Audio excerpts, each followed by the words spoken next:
What's going on, Javi Lobby? It's your boy Javier with the Javier Show. Make sure you say it twice. If you're new to the channel, you like politics, religion, and culture, come get it from a unique perspective and hang out with your favorite conservative gangster. Hit that subscribe button below. Hit the bell. You get notified of all future videos. Now let's get into this video. This is my first book review, and I kind of debated on whether or not I should review certain books about culture. Should I talk about like more documentaries or history? Like, what should I do a review on? I thought it was very fitting to do a review on The Black Rednecks and White Liberals by Thomas Sowell.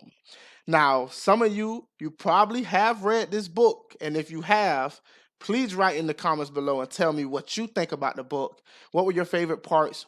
What parts that really shed light on the history of America, especially when it comes to the black community and slavery. But I'm going to give you a little bit of my thoughts on the book and why I highly recommend Thomas Sowell.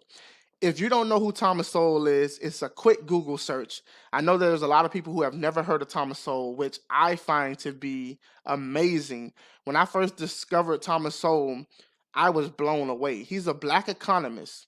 Thomas Sowell has been pushing the envelope for years and years and years. And I think that it's only fitting that I introduce him with Black Rednecks and White Liberals because this was one of my favorite books from him. Now, the book itself is actually like a collection of essays by him, and it came out in 2005. It talks about race and culture. We talk about United States mainly, but we also do get into abroad, and we talk about Europe and how those things translate to American society when we divide the North from the South, how the Southern whites actually behaved, and how that actually incorporated itself into black society from the slaves that were in the South.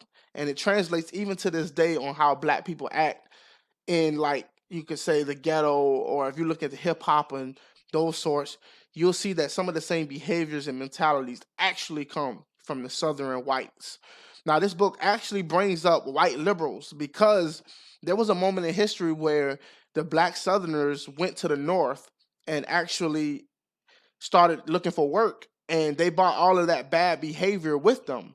Now, at the time, there were black people living in white neighborhoods who were doing well off. And when the black Southerners came to the North, it created a whole different hysteria. And white people didn't want to live with black people anymore. The redlining started, and just, it really puts in perspective what we actually think about history and what we haven't been taught. When we think about slavery and we think about America and racism, we look at this broad picture on how slavery happened and how we had to fight for our rights, but you miss so many details in between that really plays a major role into where we are today. But not only that, this book actually goes into, the Jewish history. We talk about the Germans.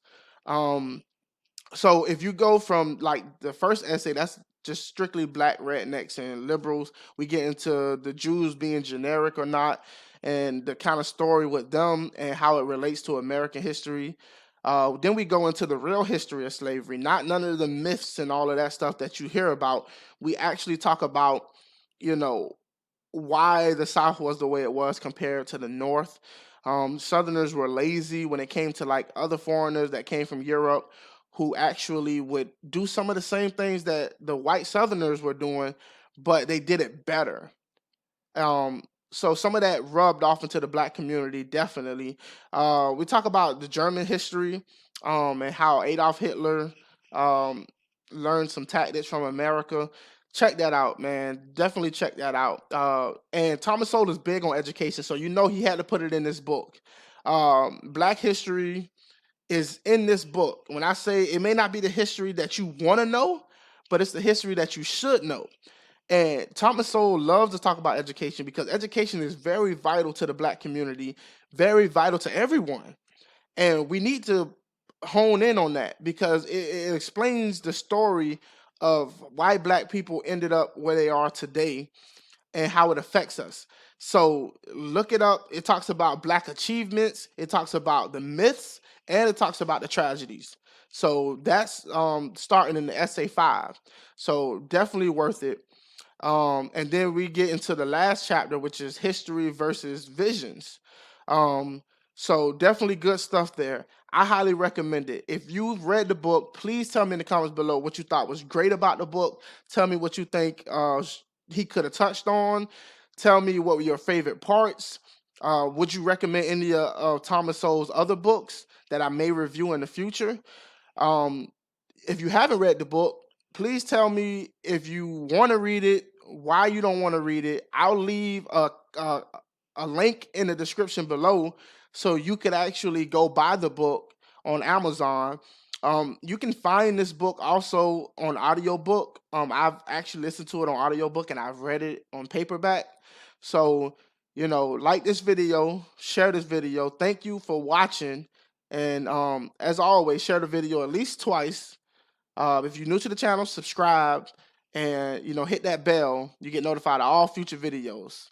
Till next time.